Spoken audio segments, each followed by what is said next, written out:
Gente, Mauro Júnior aqui do canal Propagando o Amor de Deus. Muito bom estar aqui com vocês. Trago mais um vídeo para nossa meditação e reflexão na fé cristã no dia de hoje. Peço a você que não está inscrito no canal, dá essa força aí, se inscreve, ativa o sininho, curte, comenta e compartilha com o maior número de pessoas que você puder. Ajuda a gente no crescimento do canal, tá bom? Vamos lá? Hoje eu quero falar um assunto muito importante. Trazer para nós uma meditação, uma reflexão, porque no meio evangélico existem alguns lugares que parecem ser saudáveis, mas na verdade são seitas disfarçadas. E como que a gente faz para perceber, para identificar, principalmente aqueles que são recém-convertidos, né? Como que faz para identificar uma igreja bíblica ou se é uma seita? Então eu fiz uns estudos aqui e vou ler para vocês algumas características de como identificar uma seita. Vamos lá? A primeira delas, elas usam uma outra fonte de autoridade além da Bíblia. Elas têm a Bíblia e alguma outra fonte a mais. Os cristãos, eles admitem apenas a Bíblia como fonte de conhecimento verdadeiro de Deus. Ou seja, a Bíblia, ela é a palavra de Deus na sua totalidade. A Bíblia é a boca de Deus aberta falando com o homem na terra. E tudo aquilo que é ensinado é extraído da Bíblia, que é inspirada pelo Espírito Santo. Nada além disso. Mas as seitas, elas adotam outras fontes. Algumas, elas têm os seus próprios livros. Outras dizem ter revelações diretas. Que nasceu por uma revelação, porque alguém veio, alguém trouxe, enviado por Deus, né? Dizendo até que viram anjos, veio um anjo, falou comigo. Outras aceitam a palavra de seus líderes como tendo autoridade divina. Então vamos lá, a Bíblia diz assim, mas nós aqui tivemos uma revelação e nós vamos fazer assim. O que saiu fora da Bíblia não provém da parte de Deus. A palavra dele é uma só, não muda. E outras ainda falam ter novas revelações dadas por anjos, como eu falei, ou até pelo próprio Jesus. E mesmo que ainda citem a Bíblia, ela tem autoridade inferior a estas revelações. Colocam a Bíblia em segundo plano. Livros, revelações, visões de anjos, de profetisas, de profetas, enfim, ensinos à parte, regras de conduta à parte da Bíblia. Tudo isso, se a fonte daquela instituição não é a Bíblia, não é somente a Bíblia, cuidado. Segundo, eles diminuem a pessoa de Cristo. Deus Pai, Deus Filho, Deus Espírito Santo. A Trindade. Que na Bíblia nós não vemos citado Trindade, mas nós entendemos que os três são um. O próprio Jesus falou, né? Quem vê a mim vê o Pai, não vos deixarei só, enviarei meu Espírito Santo. E embora muitas seitas falem bem de Jesus, não o consideram como sendo o verdadeiro Deus e o verdadeiro homem, nem como sendo o único salvador da humanidade. Reduzem a um homem bom e a um homem divinizado, e um espírito aperfeiçoado através de muitas encarnações, ou a mais uma manifestação diferente de Deus, igual a outros líderes religiosos, tá? As seitas colocam outras pessoas no lugar de Cristo, a quem adoram e em quem confiam. Então vamos lá, Jesus Cristo é o autor e consumador da nossa fé. Ele é 100% homem e 100% Deus. A palavra feita carne, o verbo encarnado entre nós, Deus caminhando conosco, o Emanuel, Deus conosco. E ele está sentado à destra de Deus.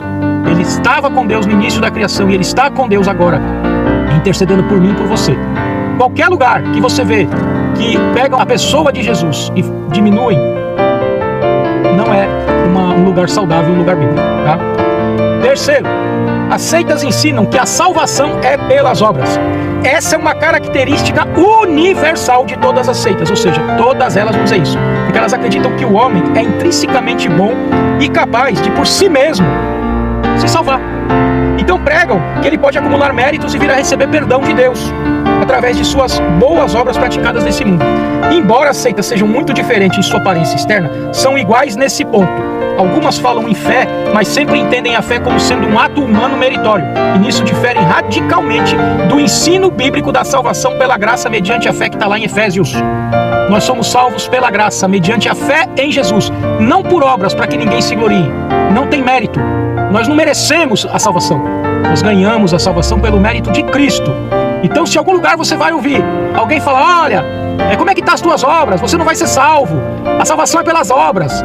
Tá? Em algum lugar, até no serviço de funeral, eu escutei alguém falar assim, o serviço de funeral aqui é para conforto da família.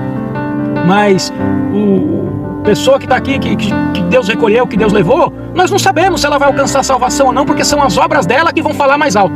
Isso é antibíblico, é característica de seita. Salvação não é por nosso mérito, salvação é pela fé em Cristo Jesus, mediante a graça que nós obtemos por Ele, ok? Quarto ponto, as seitas são exclusivistas quanto à salvação. Presta bem atenção, isso que é muito importante. Pregam que somente os membros do seu grupo religioso podem se salvar. Enquanto que os cristãos reconhecem que a salvação é dada a qualquer um que arrependa-se dos seus pecados e creia em Jesus Cristo como único Senhor e Salvador. Não importa a denominação religiosa, as seitas ensinam que não há salvação fora da sua comunidade. Se você estiver num lugar e alguém falar para você, você só vai encontrar salvação aqui, você só vai ser salvo se for cumprindo o sistema daqui, você só vai alcançar salvação se você passar pelo batismo que é feito aqui, isso é característica de seita. Quinto e último, as seitas se consideram o grupo fiel dos últimos tempos. Elas ensinam que receberam algum tipo de ensino secreto, identifica-se como revelação, profecia, que Deus havia guardado para os seus fiéis perto do fim do mundo. A palavra de Deus, a Bíblia, ela revela tudo, do início ao final dos tempos. Então, tudo que tinha que ser revelado à humanidade está na palavra de Deus. No contexto geral da humanidade, em questão de salvação, tudo que havia de ser revelado está na palavra de Deus. Fora dela é engano. É interessante que toda vez que nos aproximamos do fim de um milênio, cresce o número de seitas, afirmando que são grupo fiel que Deus reservou para os últimos dias da humanidade. Então, nós podemos ajudar as pessoas que caíram vítimas de alguma seita. Na carta de Tiago está escrito que devemos procurar ganhar aqueles que se desviaram da verdade. Uma seita não caminha na verdade bíblica. Para isso, entretanto, é preciso que nós mesmos conheçamos profundamente nossa Bíblia, bem como as doutrinas centrais do cristianismo. Mais que isso, devemos ter uma vida de oração em comunhão com Cristo para recebermos dele poder, amor e moderação. Então prestemos atenção. Nós temos que conhecer profundamente a Bíblia e as suas doutrinas, as doutrinas centrais do cristianismo. Então, se nós não lermos a Bíblia e ficarmos à mercê do que ouvimos, estaremos suscetíveis a cair numa seita dessa. Não teremos defesa. Por quê? A falta de conhecimento bíblico nos leva a errar. Nós temos que ler a palavra de Deus e não aceitar tudo que é pregado em qualquer lugar não, ou na internet, aonde for.